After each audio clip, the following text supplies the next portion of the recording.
Então vamos lá. Então começaremos, nossa revisão pelo artigo 1º do Código Penal. Princípio da legalidade ou da anterioridade. Então está descrito no Código Penal e também na Constituição, artigo 1º do Código Penal. Não há crime sem lei anterior que o defina, não há pena sem prévia cominação legal. Ou seja, esse é bem tranquilo. Para existir um crime, tem que haver uma lei anterior. E não há... A pena é a mesma coisa. Para existir um crime, tem que ter a lei anterior. Para alguém ser punido, receber uma pena, tem que haver uma lei anterior. Então, alguém pratica uma conduta. Se essa conduta já não está proibida como crime, não há como puni-lo. A lei pode entrar em vigor no dia seguinte, que não alcança o sujeito que praticou o fato um dia antes. E também de nada adianta tu ter uma lei dizendo que é crime tal conduta e não aparecer pena, porque o indivíduo não vai poder ser punido. Então, cometeu um crime e não tem pena. Tem que ter o delito estipulado como crime e a pena cominada antes do fato. O artigo 2º do Código Penal. Deixa eu fechar a porta aqui só um pouquinho.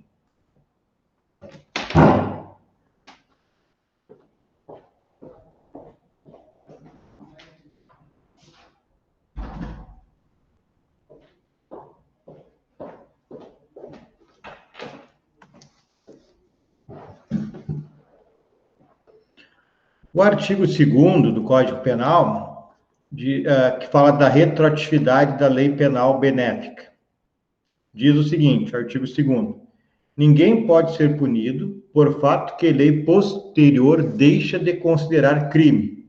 Então, nessa primeira parte do artigo 2º, eu tenho a chamada abolitio criminis, ou seja, uma lei revoga outra lei que tinha tipificado uma conduta como criminosa. Então, a lei insere um crime, vem uma segunda lei e revoga aquela anterior, ou ab hoc.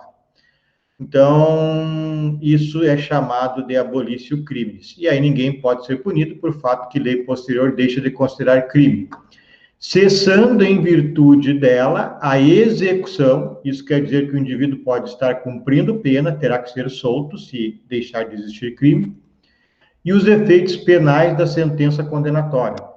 Então, efeitos penais, reincidência, por exemplo, Agora, os extrapenais permanecem. Por exemplo, se ele foi condenado a reparar o dano, se ele foi condenado a pagar uma indenização, tudo isso permanece. Os efeitos penais que desaparecem com a abolitio criminis.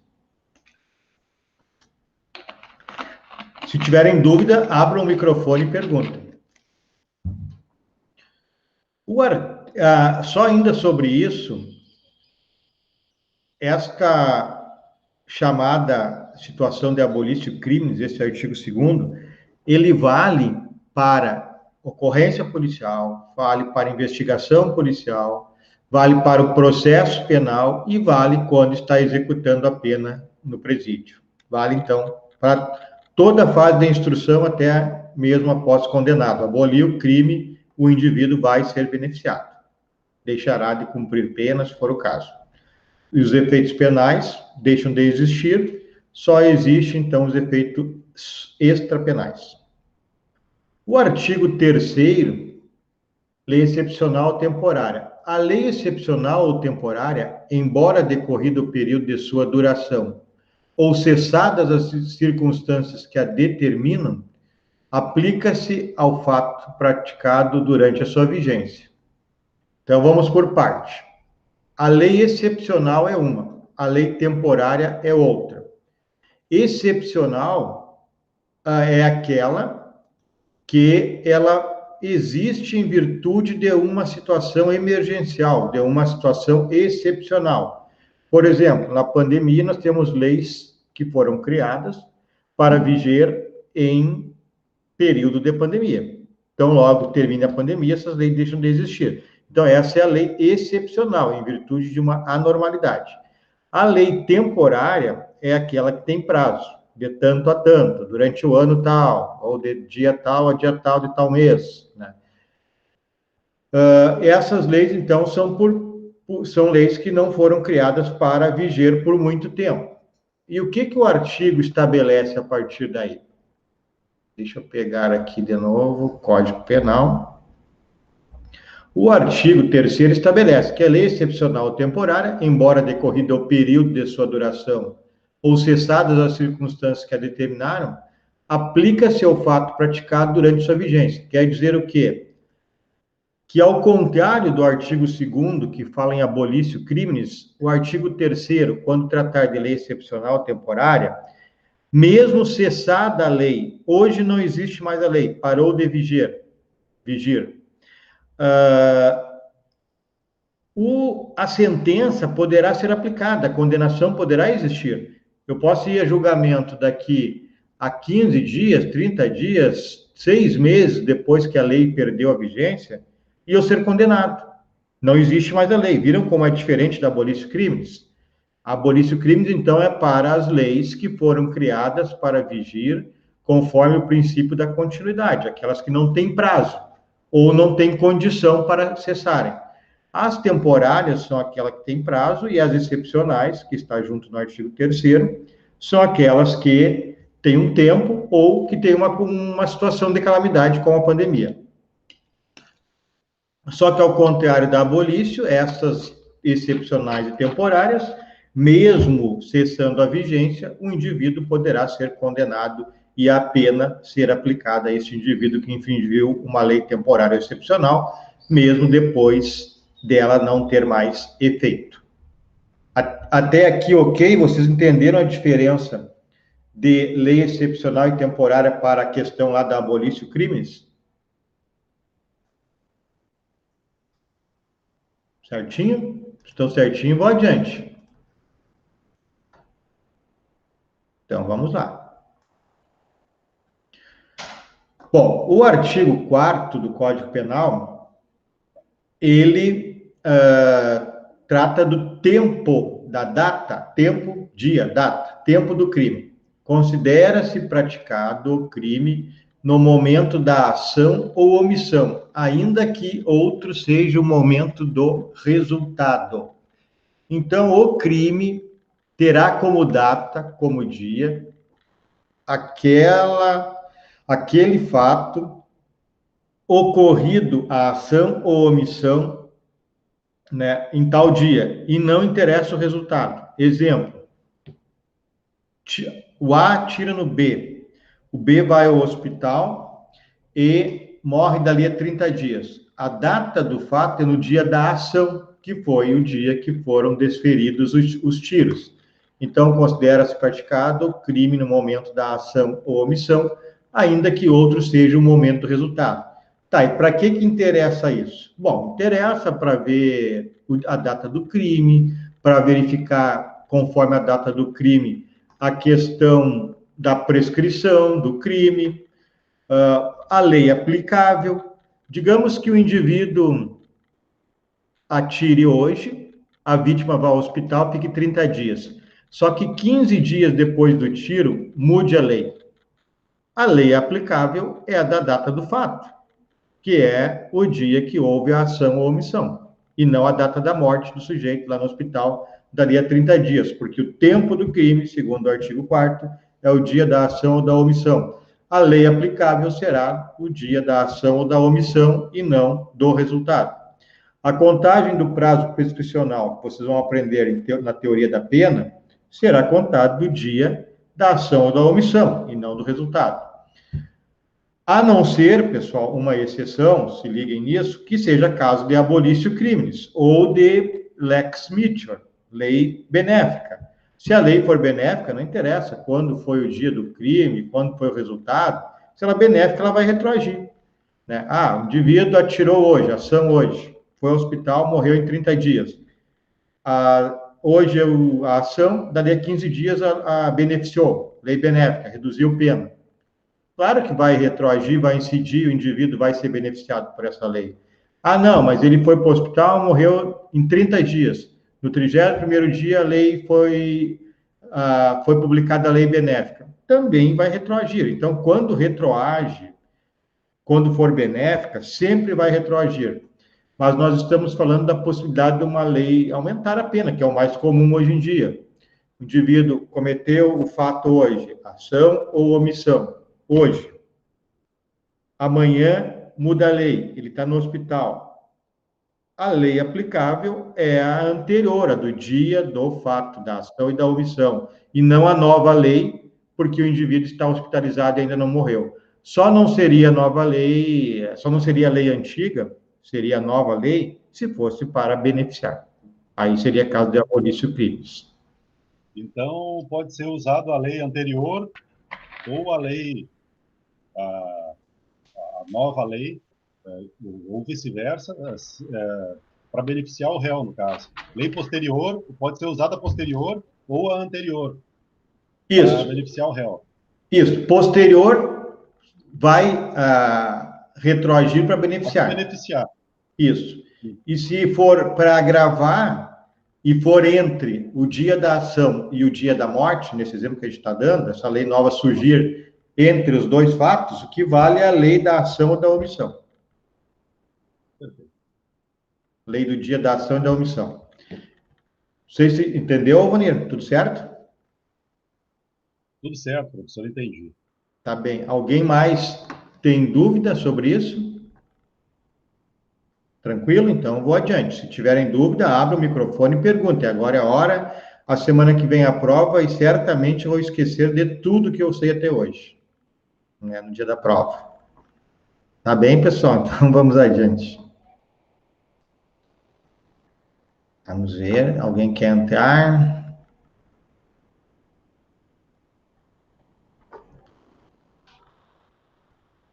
Artigo 5º.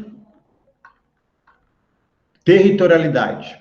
Aplica-se a lei brasileira sem prejuízo de convenções, tratados e regras de direito internacional ao crime cometido no território nacional. Bom, regra, princípio da territorialidade, artigo 5º do Código Penal. Tanto que o nome em iuris já é territorialidade, no artigo 5º. A regra é fato cometido no Brasil, aplicada à lei brasileira.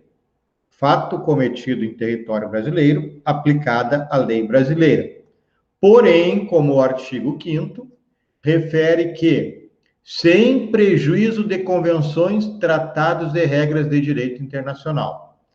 Isso quer dizer que há exceções.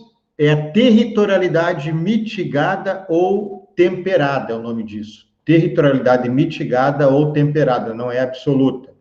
Isso quer dizer que, dependendo se o Brasil tiver algum tratado assinado, um fato ocorrido no Brasil poderá ser aplicada a lei estrangeira. Exemplo, o embaixador da Argentina, em Porto Alegre, comete um delito, a lei aplicável é a lei argentina, não é a brasileira, mesmo o fato tendo ocorrido no Brasil. Porque isso é um tratado que o Brasil e muitos países do mundo são signatários sobre as relações diplomáticas. Esse é um exemplo, né? Deve ter mais. Poderia ter uma situação, aí vocês vão aprender em direito internacional, em que a lei aplicada fosse a brasileira, nesse mesmo exemplo que eu dei do embaixador argentino aqui no Brasil, poderia, mas é uma exceção. Nós vamos aprender em direito internacional público isso. Então, a regra é essa, princípio da territorialidade, mas a teoria é territorialidade mitigada ou temperada, quer dizer o quê? Regra, lei brasileira aplica-se a fatos ocorridos no Brasil. Mas, por exceção, o artigo 5º abre essa possibilidade. Se o Brasil fizer parte de tratados, a lei estrangeira poderá ser aplicada a fatos cometidos no Brasil. Tudo bem? Bom, a gente falou território brasileiro, mas o artigo 5º e seus parágrafos, eles fazem uma extensão do território nacional. Então, vamos ver o que diz os parágrafos. Parágrafo 1º. Para os efeitos penais, consideram-se como extensão do território nacional as embarcações, qualquer embarcação, e aeronaves brasileiras de natureza pública ou a serviço do governo brasileiro, onde quer que se encontrem. Primeira parte do artigo é essa, do parágrafo. Então, isso quer dizer o seguinte, traduzindo: se uma embarcação ou uma aeronave de natureza pública ou a serviço do Brasil estiver onde quer que for, em qualquer país do mundo, e dentro desta embarcação ou aeronave a serviço pública do Brasil, né, ou a serviço do Brasil, o fato que ocorrer lá dentro é aplicada a lei brasileira, porque é considerada extensão do território nacional. Então, a aeronave, a embarcação de natureza pública é tranquilo, sempre vai ser aplicada a lei brasileira, se for uma embarcação aeronave pública ou a serviço do governo brasileiro. Agora vamos ver as privadas. Bem como as aeronaves e as embarcações brasileiras mercantes ou de propriedade privada que se achem, respectivamente, no espaço aéreo correspondente ao alto mar. Bom, nós vimos na aula anterior que o Brasil tem o seu território, depois, na praia, até 12 milhas, tem o mar territorial brasileiro, que é território brasileiro, depois ali tem outras terminologias, mas, enfim, chega um ponto que nós temos o mar, né? O mar que é de todos, não tem soberania, né? Nesse espaço, vamos ver de novo aqui o artigo para deixar bem certinho. Alto mar. Esse espaço que é comum de todos não é bem assim como da embarcação ou da aeronave de natureza pública ou ao serviço do governo brasileiro. Se for uma embarcação ou uma aeronave privada brasileira e estiver em território brasileiro, lei brasileira. Se for uma aeronave ou embarcação de natureza privada e estiver em alto mar, lei brasileira, aplicável. Agora, se for uma embarcação ou uma aeronave brasileira de natureza privada e estiver no mar territorial da Argentina, lei argentina. A nossa lei, tanto para as embarcações quanto para as aeronaves privadas, será aplicada se estiverem no território nacional, se estiverem no mar territorial brasileiro, se estiverem em alto mar, porque em alto mar não tem soberania. Então, a bandeira do Brasil, a embarcação ou a aeronave de bandeira brasileira está em alto mar, é lei brasileira. Agora, entrou no mar territorial de alguém, no mar ou sobrevoando, ou no mar territorial de outro país, ou sobre o território de outro país, isso é aplicável à lei do outro país. Não sei se vocês conseguirem entender, é muita enrolação, assim, eu acabo falando demais. Se vocês conseguirem entender, diferenciar a aeronave, embarcação pública para privada? Ou querem que eu repita?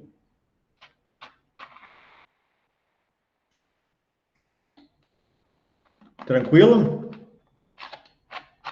Então, vou adiante. Parágrafo 2º do artigo 5º.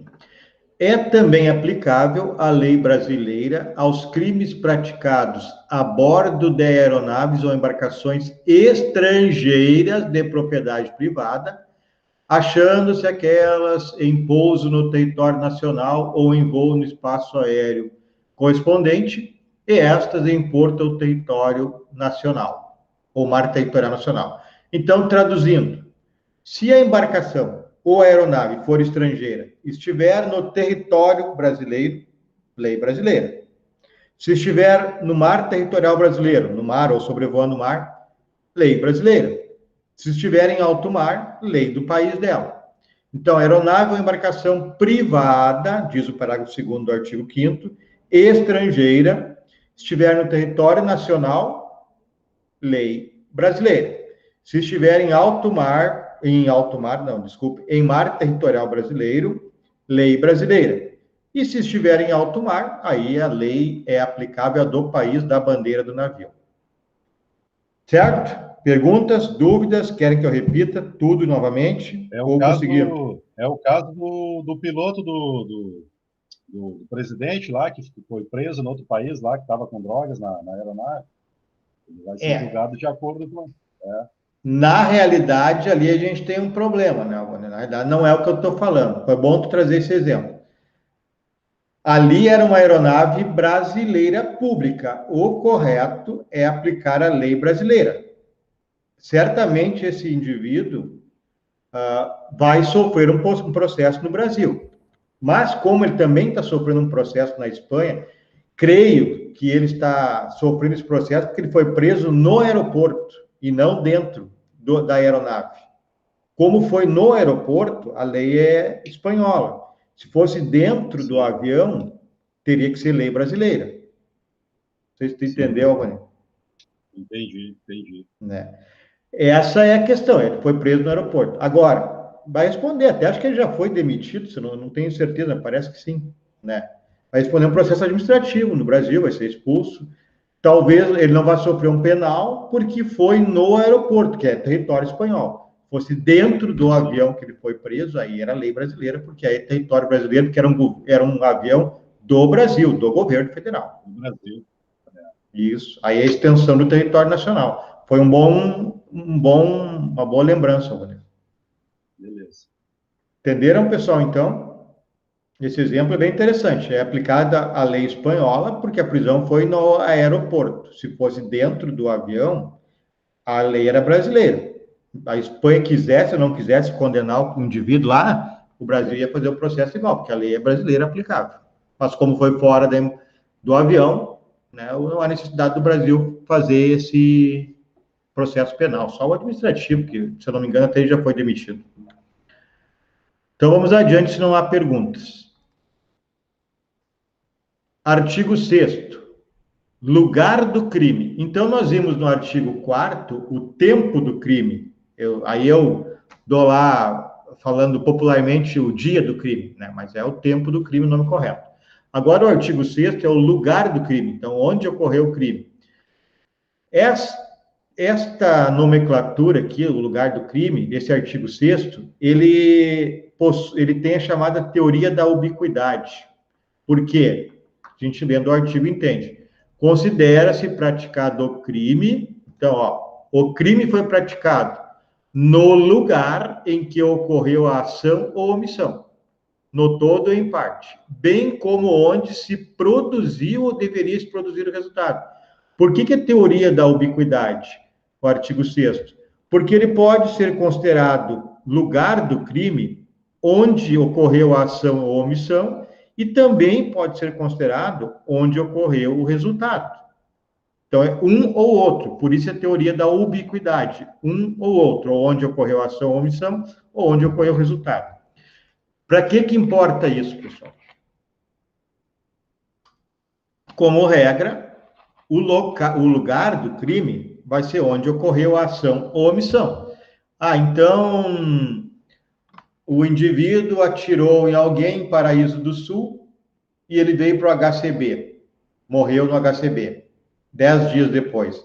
O lugar do crime é onde ocorreu a ação ou omissão, que foi lá na cidade de Paraíso do Sul, que se eu não estou enganado, o foro vai ser o de Agudo, que vai julgar esse indivíduo. Então, não foi no foro, não é competência do Judiciário de Cachoeira, nem da Polícia de Cachoeira. É lá de Agudo e de Paraíso.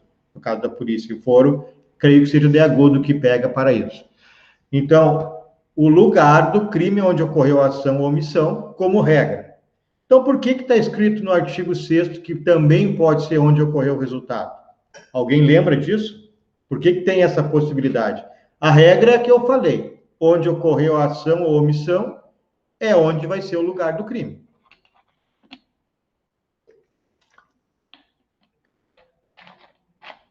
Alguém lembra por que tem essa segunda parte que também autoriza que o lugar do crime seja onde ocorreu o resultado ou deveria ocorrer? Para os chamados crimes à distância. Ou, aí eu dei o exemplo, nós fizemos um TDE e os senhores deveriam lembrar, sintam-se com a orelha puxada, cada um de vocês. Professor. Tá? Oi, fala, Luiz. Não foi aquele exemplo do estupro virtual? Isso, ó, assim, este que mesmo. aí se deu resultado no Brasil porque a vítima era brasileira, estava no Brasil, mesmo ele estando lá no outro país. Agora não me lembro o nome do Isso. país. Seria isso, né? Na Inglaterra, o exemplo foi na Que Inglaterra. deu o resultado. Uhum. Só que tu demorou muito, Luiz, eu já tinha puxado a tua orelha, agora não tem mais como voltar atrás. Tá bem? Devido à pandemia, Fazer o não quê, dá para né? puxar muito Fazer a o quê? orelha, senão depois não tem onde botar a máscara. É verdade. Tá bem, puxar bem pouquinho, então. É isso aí mesmo, Luiz, é isso aí mesmo. É para os crimes à distância, porque pensem, ó, o indivíduo cometeu um crime virtual, chamado estupro virtual, lá da Inglaterra, ele entrou no computador lá e conseguiu constranger a mulher, ou praticar sexo virtual com ele, ou mostrar uma foto, ou até mesmo praticar sexo com outra pessoa, tudo por constrangimento virtual. Olha, eu tenho foto tua, eu tenho gravação tua, se não quiser, eu vou liberar para todo mundo. Então, esse é o estupro virtual, que é chamado. E ele se iniciou lá na Inglaterra e se consumou no Brasil. Se fosse somente o local da ação e da omissão, que fosse o local do fato, a lei brasileira não poderia ser aplicada. O mesmo fato tendo resultado aqui no Brasil, não poderia processar esse indivíduo. Mas como o artigo 6º abre essa possibilidade que o local do crime é aquele onde ocorreu a ação, a omissão ou o resultado ocorreu no Brasil. Nesse exemplo, eu posso aplicar a lei brasileira, porque o artigo 6º do Código Penal autoriza.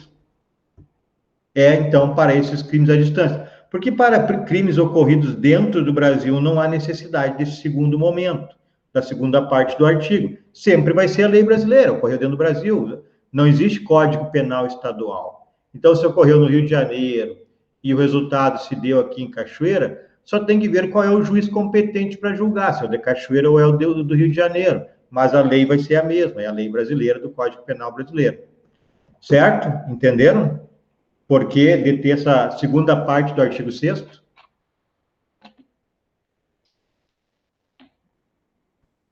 Sim. Tá bem, então vamos adiante. Bom, o artigo 7º do Código Penal, ele trata da extraterritorialidade. Serve para esse exemplo aí que a gente estava falando agora do estupro virtual, por exemplo. Tá, tudo bem, o indivíduo está na Inglaterra, praticou o estupro que iniciou lá e terminou aqui no Brasil, estupro virtual. Aí pode ser aplicável à lei brasileira. Aí você pode me perguntar, de que adianta ser aplicável à lei brasileira se o indivíduo está na Inglaterra? O artigo 7º responde isso. Vamos ver, vamos analisá-lo. Extraterritorialidade. Ficam sujeitos à lei brasileira, embora cometidos no estrangeiro. Inciso 1. Os crimes. A linha A. Contra a vida ou liberdade. Somente contra a vida ou liberdade do presidente da República. A linha B. Contra o patrimônio ou a fé pública da União, do Distrito Federal, de Estado, de território, de município, empresa pública, sociedade de economia mista, autarquia ou fundação instituída pelo poder público. A linha C, contra a administração pública por quem está a seu serviço. E a linha D, de genocídio, quando o agente for brasileiro ou domiciliado no Brasil. Então, gravem agora. Artigo 7º, inciso 1, trata da extraterritorialidade incondicionada. O Brasil vai aplicar a lei brasileira naquelas 4 situações, naquelas 4 linhas, independentemente de qualquer coisa. Não interessa se o indivíduo vai entrar no Brasil, o autor do fato, não interessa se ele foi condenado lá no outro país, onde ele cometeu o crime contra o presidente da República, por exemplo, não interessa se ele foi preso lá, o Brasil vai fazer o processo e condená-lo ou absolvê-lo, né, dependendo da questão, aqui no Brasil, pela lei brasileira. Então, exemplo, o presidente da República vai na Alemanha, lá alguém atira do presidente. Bom, é um crime contra a vida. Nós vimos que crimes contra a vida e a liberdade do presidente da República é aplicada a extraterritorialidade do artigo 7º e é aplicada a lei brasileira, independentemente de qualquer condição. Então, esse indivíduo que atirou no nosso presidente vai ser processado aqui no Brasil, se for o caso, condenado, e vai ficar com uma pena a cumprir. Não interessa se ele vai ser processado na Alemanha e vai ser condenado na Alemanha. Aqui também vai. Isso é uma exceção ao princípio do nebis in idem, que é a proibição de punir ou de processar ou de punir a pessoa 2 vezes pelo mesmo fato. Isso é uma exceção. Ele vai ser punido ou processado, ao menos, 2 vezes pelo mesmo fato. O único benefício que esse indivíduo terá, esse autor, é o artigo 8º do Código Penal, que diz: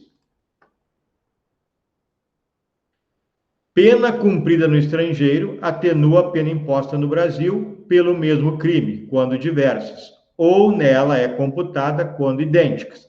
Então, a única possibilidade de benefício que um indivíduo que atirou no presidente da República na Alemanha, foi processado, condenado no Brasil, foi processado, condenado na Alemanha, o único benefício que ele pode ter é um encontro das penas. Ele foi condenado a 8 anos de PPL, pena privativa de liberdade por tentativa de homicídio contra o presidente da República, lá na Alemanha. Aí no Brasil ele foi condenado a 10. Então, se um dia o Brasil botar as mãos nesse sujeito, por extradição, ou porque ele estiver passeando em outro país, ou porque ele entrar no Brasil, esse indivíduo vai cumprir 2 anos. Vai ser feito um encontro das penas, no caso a PPL. Essa é a única possibilidade de algum benefício a esse sujeito. Entenderam? Então, guardem bem o artigo 7º, inciso 1, são 4 situações que é aplicável à lei brasileira sempre, sem nenhuma condição, sempre será aplicada mesmo que o indivíduo seja condenado ou absolvido no estrangeiro onde praticou o delito. Posso ir adiante para o inciso 2? O inciso 2, aproveitem que eu não estou olhando, e vocês podem até escrever ali, inciso 2, extraterritorialidade condicionada, porque eu não vou ver vocês fazer a prova, não vai ser virtual, não vai ser direta, né, vai ser presencial, então vocês vão poder consultar o código e pode escrever aí, inciso 2, extraterritorialidade condicionada. Aproveitem, porque quando a gente voltar presencial, eu vou analisar todos esses códigos de vocês. Oi, Luísa.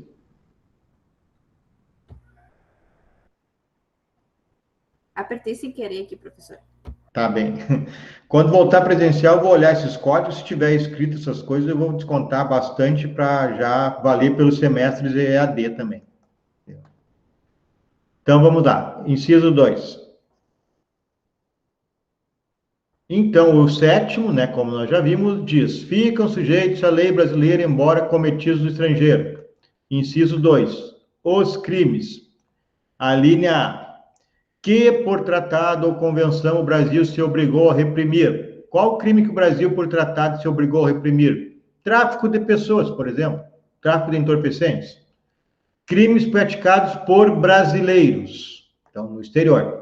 C. Praticados em aeronaves ou embarcações brasileiras mercantes de propriedade privada, quando em território estrangeiro, e aí não sejam julgados. Parágrafo, então, nós temos só 3 situações, pessoal. No artigo 7º, inciso 1, que é a extraterritorialidade incondicionada, nós temos 4 situações. No 7º, 2, inciso 2, que são casos de extraterritorialidade condicionada, nós temos 3 situações, A, B e C. Vamos para o parágrafo 1º. Nos casos do inciso 1, que é a extraterritorialidade incondicionada, o agente é punido segundo a lei brasileira, ainda que absolvido ou condenado no estrangeiro. Então, não interessa, como eu falei para vocês, é incondicionada, vai sempre ser processado e punido, se for o caso, pela lei brasileira. A única possibilidade de benefício é o encontro das penas, uma diminuição de penas, se ele já cumpriu pena no outro país. O parágrafo 2º trata do inciso 2. Nos casos do inciso 2, que é a extraterritorialidade condicionada, a aplicação da lei brasileira depende do concurso das seguintes condições. A palavra concurso quer dizer com, junto. Tem que estar presente todas as condições, que nós veremos agora, para punir o indivíduo conforme a lei brasileira, nesses 3 casos que eu acabei de ler, a linha A, B e C, do inciso 2 do artigo 7º. A linha A, que por tratado ou convenção o Brasil se obrigou a reprimir. Então, alguém sai do Brasil, um brasileiro com mulheres, para tráfico sexual e é preso lá na Alemanha. B, praticado por brasileiro, um brasileiro mata alguém nos Estados Unidos. C, praticado em aeronaves e embarcações brasileiras privadas quando em território estrangeiro. Então, um crime lá na Itália, dentro de um navio privado brasileiro. Quais são as condições para o Brasil punir estes 3 casos?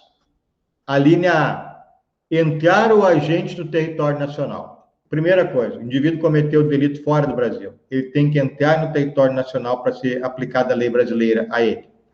A linha B, ser o fato punível também no país em que foi praticado. Então, se for um crime mais leve aqui do Brasil e no estrangeiro não for crime, por exemplo, o Brasil não poderá aplicar a lei brasileira e processar esse indivíduo. Tem que ser crime no local estrangeiro e aqui também. C, estar o crime incluído entre aqueles pelos quais a lei brasileira autoriza a extradição. O Brasil só não autoriza a extradição por crime político e de opinião. Crime, então, de pessoas que, por exemplo, se nós vivêssemos numa ditadura, que buscam a democracia. Isso são chamados crimes políticos. Então, se for este caso, não pode aplicar a lei brasileira. D, não ter sido agente absolvido no estrangeiro ou não ter aí cumprido pena. Então, o indivíduo foi condenado no estrangeiro ou foi absolvido lá, o Brasil não pode aplicar a lei brasileira a esse indivíduo. E letra E, não ter sido agente perdoado, existe o perdão, né, que nós estudaremos lá na teoria das penas, ou por outro motivo, não estar extinta a punibilidade segundo a lei mais favorável. Digamos que a lei mais favorável seja estrangeira e prescreve o crime. Então, o Brasil, mesmo que não esteja prescrito, não poderá aplicar a lei brasileira. Então, o artigo 7º é o caso de extraterritorialidade condicionada. Fatos ocorridos no estrangeiro, somente será aplicada a lei brasileira se reunidas aquelas 5 condições naqueles 3 tipos de crimes que nós vimos no artigo 7º, inciso 2. Fala, Bonino. Seria o concurso das condições, né? Isso aí. Concurso é todas as condições têm que estar presente. Dúvidas, pessoal? O que é o inciso 1, o que é o inciso 2, como é que procede no 1, como é que procede no 2, ou tudo certo? Posso ir adiante? Então, vamos adiante. Vocês podem falar, tá? Aqui a gente não transmite Covid pela internet, pelo menos ninguém ainda detectou essa possibilidade. Vamos lá, então. O parágrafo 3º do artigo 7º. A lei brasileira aplica-se também ao crime cometido por estrangeiro contra brasileiro fora do Brasil, se reunidas as condições previstas no parágrafo anterior. Então, as mesmas condições. Um estrangeiro fora do Brasil comete um crime contra um brasileiro fora do Brasil. Se tiver presente o concurso daquelas 5 condições, entrar o agente investigado, né, no Brasil, o fato de ser punível lá também naquele país onde houve o crime não for de opinião ou crime de opinião ou político, que é a linha C, não ter sido agente absolvido lá no estrangeiro, não ter sido perdoado, né?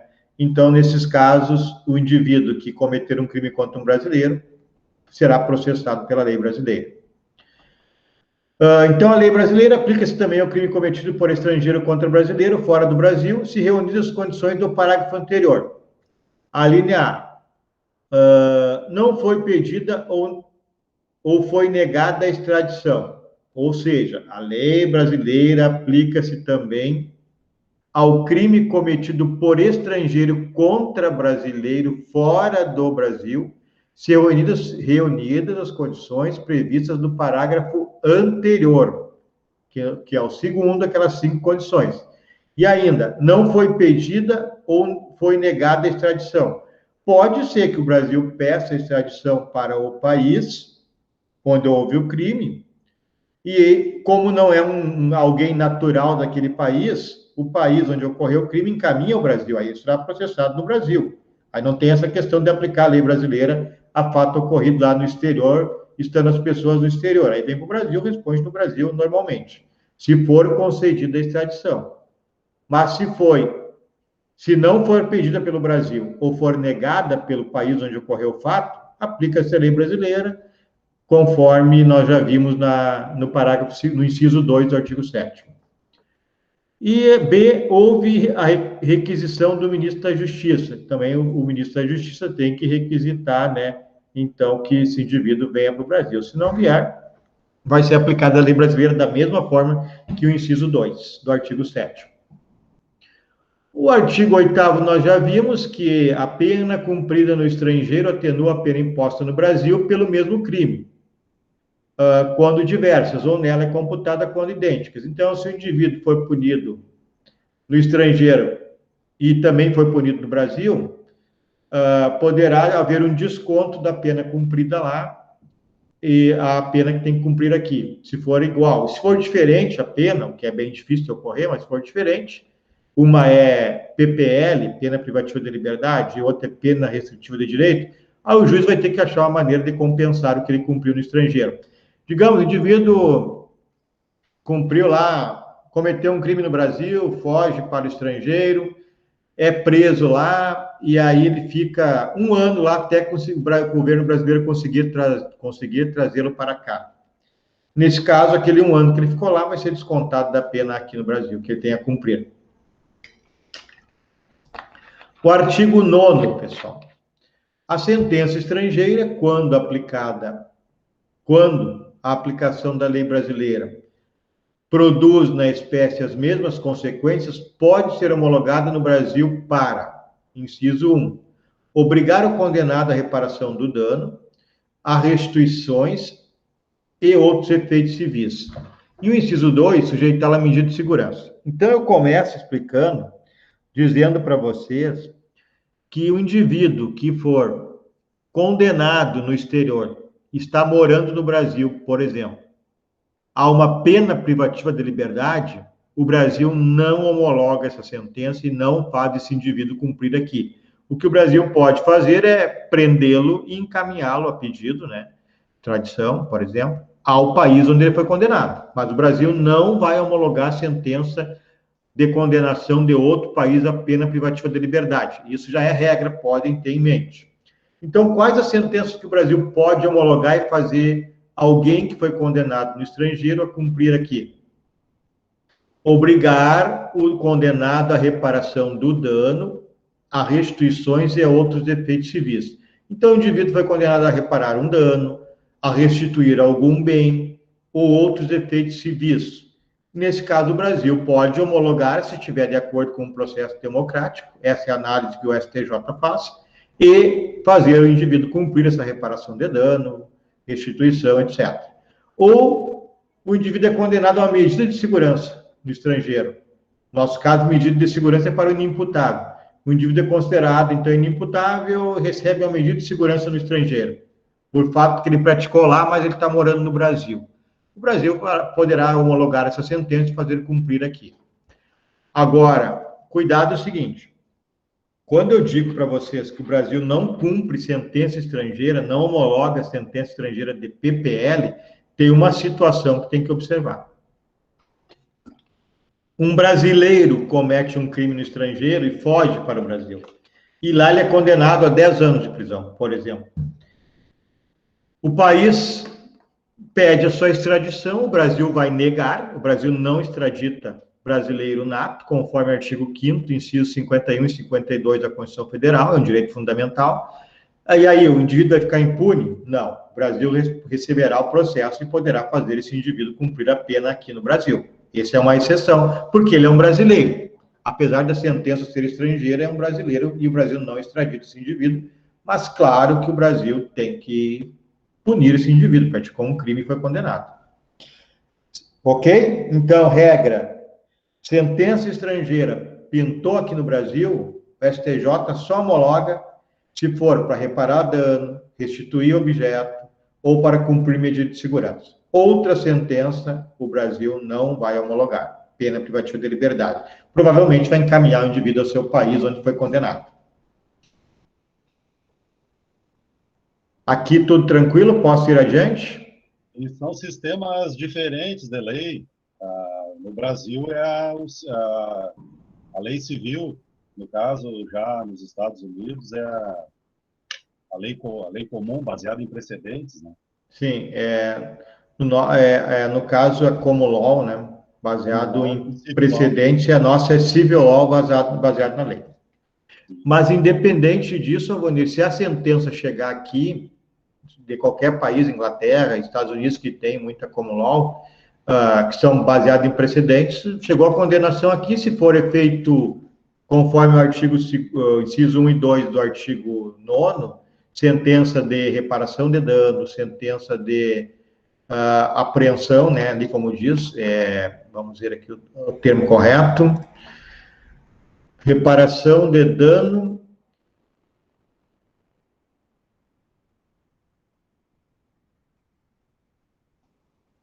e restituição, não é apreensão, a palavra adequada é restituição. Então, apreensão, reparação a dano, restituição, mesmo que seja baseado, então, em common law, em precedentes, o Brasil poderá fazer cumprir, né, se for feito de acordo com um processo democrático. Então, vamos adiante. O artigo 10 trata da contagem de prazo. O dia do começo inclui-se no cômputo do prazo. Contam-se os dias, os meses e os anos pelo calendário comum. Então, para os prazos penais, por exemplo, prisão, utiliza-se o calendário comum, 365 dias por ano. O dia do começo inclui-se no cômputo do prazo. É diferente do processo penal, guardem isso. O processo penal, o prazo começa a ocorrer no dia seguinte. Fui notificado hoje de um recurso, de uma condenação, por exemplo, e eu vou recorrer, esse prazo é processual, ele começa a correr amanhã ou na segunda-feira, no dia seguinte, ou no dia posterior, se não for prazo corrido, se andam mudando esses prazos, enfim, mas começa a correr no dia seguinte. Se for prazo penal, como prisão, por exemplo, prescrição, inclui o dia do fato. Então, o crime ocorre, o indivíduo foi condenado hoje, ele começa a executar, ele é notificado que ele tem que se apresentar para cumprir pena. E ele entra hoje no presídio, preso ou se apresenta, começa a ocorrer hoje o prazo e não amanhã, né? É diferente do processo penal. Ok aqui? O artigo 11, desprezam-se nas penas privativas de liberdade e nas restritivas de direitos as frações de dia e na multa as frações de cruzeiros. Isso quer dizer o seguinte: o indivíduo foi condenado a 2 anos, 11 meses, 7 dias e 5 horas. Essas 5 horas é excluída. Então, desprezam-se nas penas privativas de liberdade e nas restritivas de direito as frações de dia. Então, foi condenado 2 anos, 2 meses, 7 dias e tantas horas, ou 7 dias e meio, vai ser só até os 7 dias, o meio vai ser desprezado. E no caso ali da multa, né, são os centavos que são desprezados. Legislação especial, o último artigo. As regras gerais do Código aplicam-se a todos os fatos incriminados por lei especial, se esta não dispuser de modo diverso. Isso quer dizer o quê? A parte geral do Código Penal, até o artigo 120, ela é aplicada a toda a parte especial do Código Penal. Todos os crimes. Por exemplo, se eu pegar o artigo 14, inciso 2, da tentativa, crime tentado, eu vou aplicar lá no artigo 121, no homicídio, eu vou aplicar lá no artigo 155, que é furto, no 157, que é roubo, no 213, que é estupro. Para mim dizer que tem um estupro, que tem um roubo, que tem um furto, que tem um homicídio tentado, eu preciso utilizar a parte geral do Código Penal, especificamente o artigo 14, inciso 2, que diz que o crime será tentado em tais e tais circunstâncias. Essa parte geral, ela não é só aplicável à parte especial, aos crimes da parte especial. Ela também pode ser aplicável às leis especiais. Nós temos centenas de leis especiais, talvez milhares. Deixemos por centenas, mas pode ser milhares, de leis especiais penais. Lei de crimes tributários, lei de crimes hediondos, lei de abuso de autoridade, e aí por diante. Então, se eu pegar a lei dos crimes tributários, lei 8.137, vai estar escrito lá que tal conduta é um crime tributário, sonegação fiscal. Mas eu poderei usar o artigo 14, inciso 2 do Código Penal nesta lei, combinar com essa lei para dizer que o indivíduo tentou cometer um crime tributário. Porque não tem tentativa na lei de crimes tributários. Lá na lei dos crimes hediondos, lá diz quais são os crimes hediondos, claro que não fala em tentativa do crime hediondo.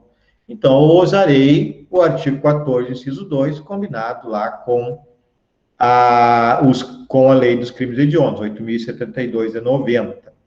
Pegar um outro exemplo, o artigo 29 do Código Penal trata do concurso de pessoas. Duas pessoas cometem um crime conjuntamente, uma sabendo da outra, elas combinam a prática de um crime. Bom, não está escrito no artigo 121 do Código Penal o que vai acontecer se tiver duas pessoas matando uma terceira. Então, eu pegarei o artigo 29 e combinarei com o 121. Lá nos crimes hediondos, lá nos crimes tributários, a mesma coisa. Eu pego o artigo 29, combino com os crimes, com a lei 8.072, crimes hediondos, e combino com a lei 8.137. E aplico, então, o concurso de pessoas, né? Agora, se houver qualquer um dos institutos da parte geral, por exemplo, se falar em prescrição, se falar em extinção da punibilidade, que tem na parte geral, e nós estudaremos lá na teoria das penas, se falar sobre isso, ou qualquer outro instituto da parte geral for falado, for existir isto na lei especial, eu não posso usar a parte geral do Código Penal, eu usarei a lei especial. Por quê? Lembrem do brocardo latino. Lex specialis revoga lex generalis. Lei especial revoga a lei geral. Então, se eu tiver descrito na lei especial como funciona o concurso, como é uma questão de extinção da punibilidade, eu não posso aplicar mais a parte geral do Código Penal, porque já está escrito na lei especial. Entenderam ou ficaram em dúvidas?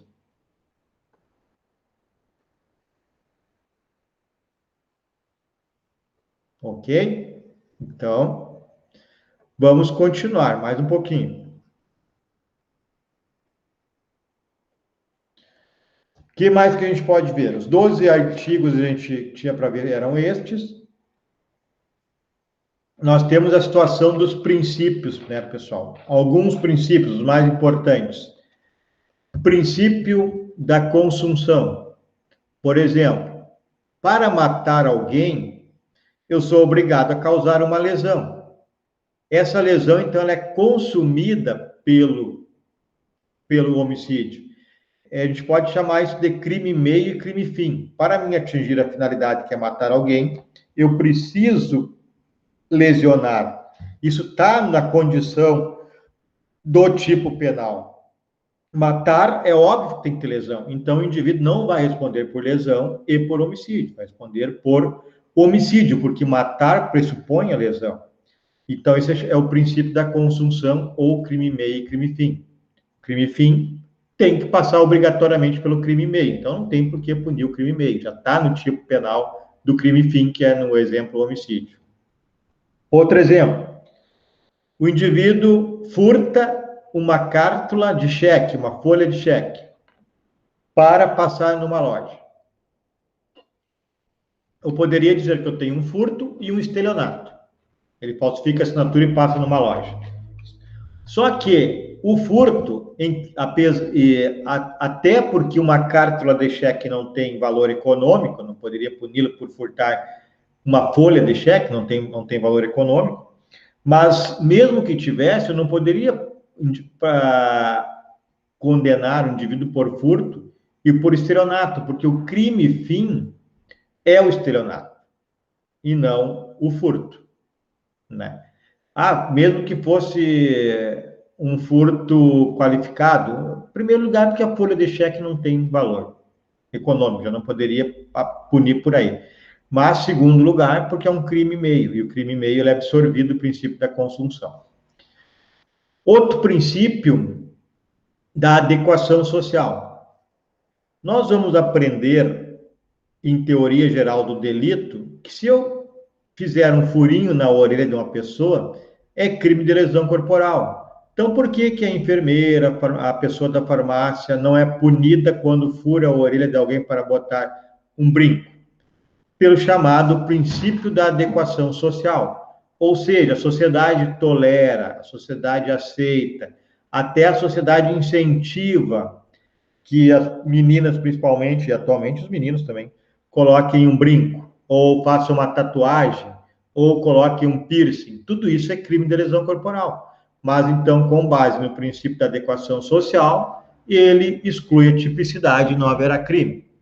Um exemplo que era muito comum e vem sendo revertido nos tribunais é manter casa de prostituição. Está lá no artigo, acho que é 227, se não estou equivocado, do Código Penal, que é aquele indivíduo que mantém casa de prostituição, ganhando ou não dinheiro, ele incorre nesse crime de manter casa de prostituição.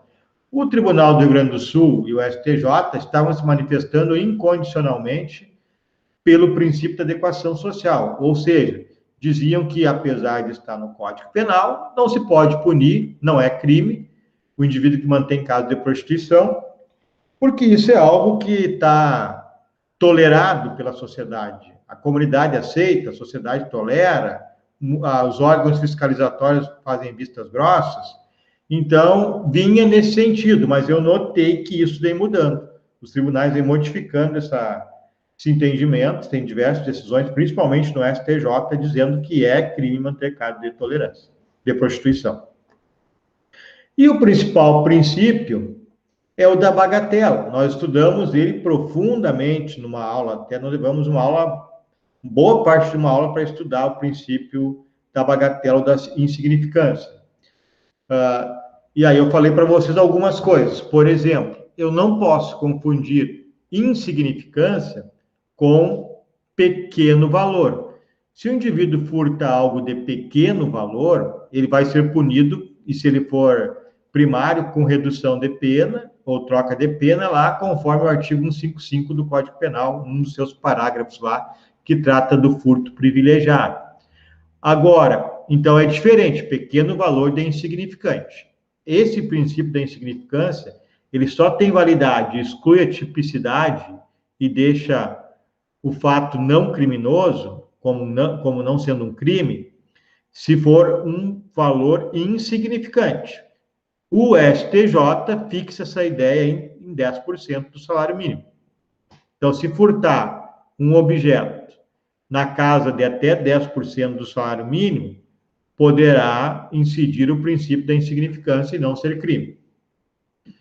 Agora, vai depender da vítima.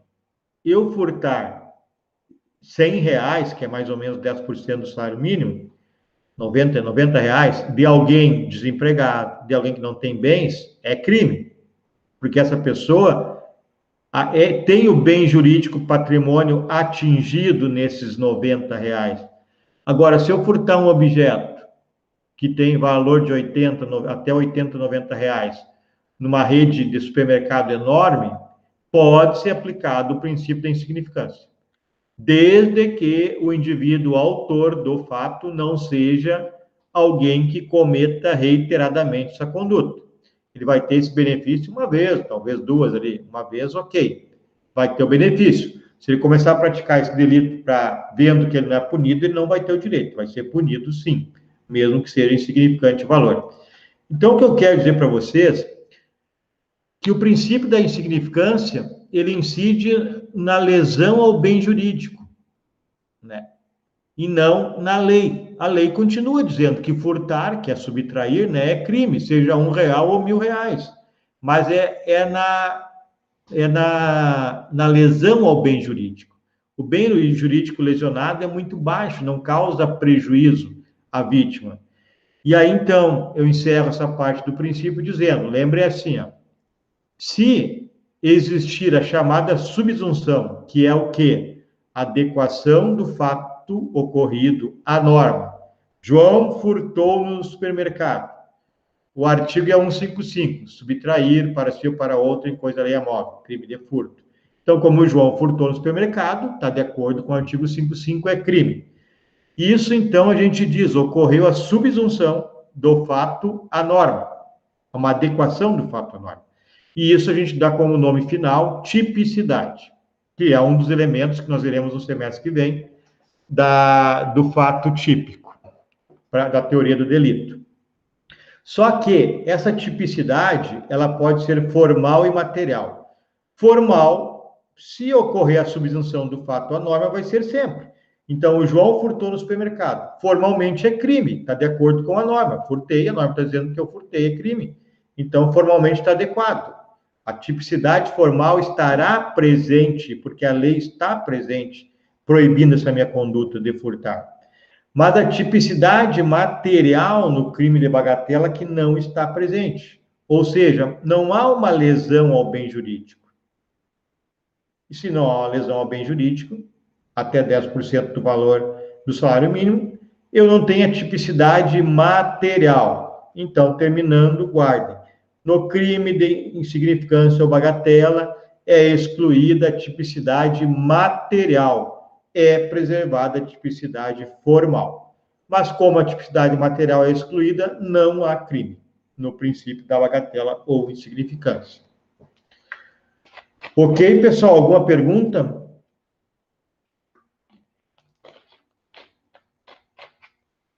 Que eu lembro, assim, a gente estudou isso, depois tem a parte da criminologia, né, que eu não vou pedir para vocês na avaliação semestral. Tudo certo? Nenhuma dúvida, nenhuma pergunta? Tudo certo. Tá bem. Então, vou parar de gravar aqui.